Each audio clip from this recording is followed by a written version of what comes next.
इस घटना ने साफ कर दिया था कि सत्ता के नशे में अतीक और उसके जैसे लोग किस हद तक जा सकते हैं। लेकिन जैसे जैसे अतीक का कद बढ़ रहा था, वैसे वैसे उसके दुश्मन भी बढ़ते जा रहे थे।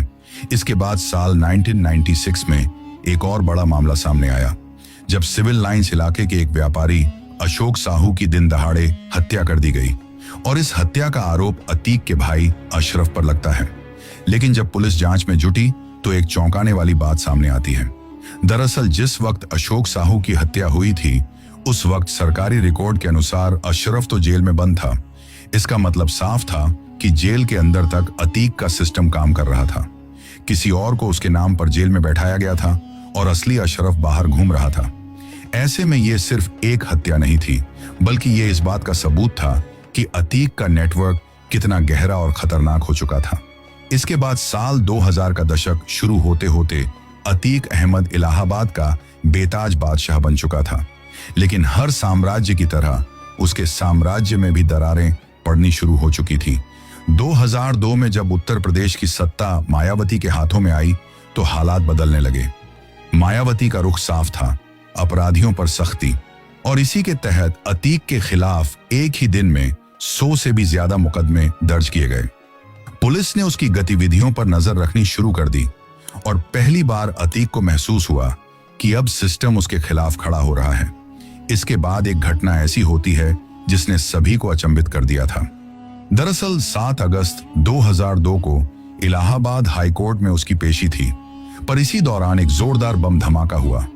कई पुलिसकर्मी घायल हो गए, लेकिन अतीक को कुछ नहीं हुआ और इस चीज का फायदा उठाते हुए उसने तुरंत मीडिया के सामने बयान दिया कि सरकार उसे मरवाना चाहती है।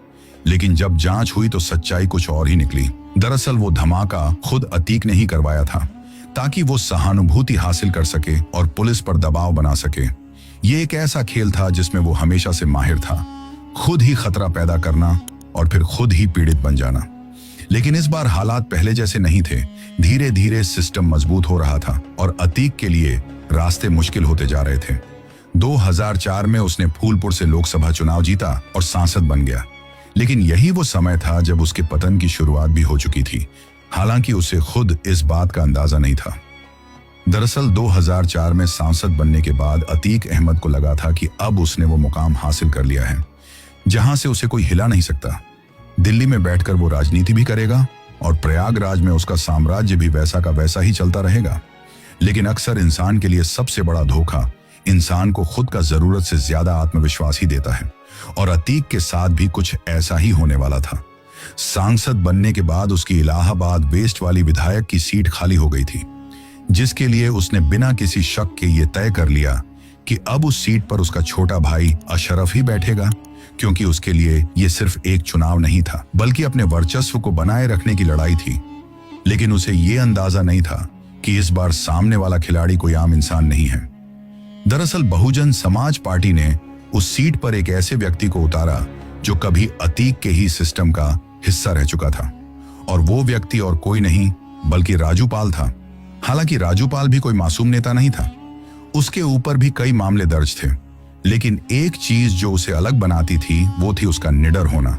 वो अतीक से डरता नहीं था, और यही बात अतीक के लिए सबसे बड़ा खतरा बन गई थी। और जब चुनाव के नतीजे आए तो पूरा प्रयागराज हिल गया।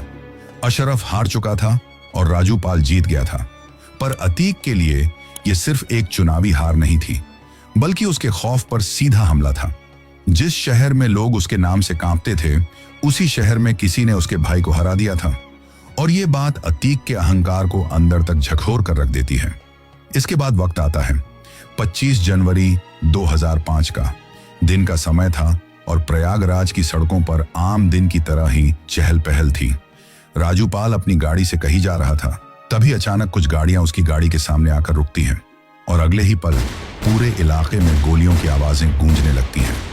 AK-47 जैसी ऑटोमेटिक बंदूकों से लगातार फायरिंग हो रही थी, जिसकी वजह से कुछ ही सेकंड में राजू पाल की गाड़ी बुरी तरह से गोलियों से छलनी हो जाती है। उसके शरीर में एक के बाद एक कई गोलियां लग चुकी थी, जिसकी वजह से सड़क पर उसका खून फैल जाता है और लोग डर के मारे इधर उधर भागने लगते हैं। लेकिन कोई भी बीच में आने की हिम्मत नहीं करता, क्योंकि सब जानते थे कि यह किसका काम है। फिर जब हमलावरों को लगा कि उनका काम हो चुका है तो अपनी गाड़ियों में बैठकर वहां से फरार हो जाते हैं। उनके जाने के बाद जब राजू पाल के साथी उसे देखते हैं तो इतनी गोलियां लगने के बावजूद भी उसकी सांसें चल रही थीं।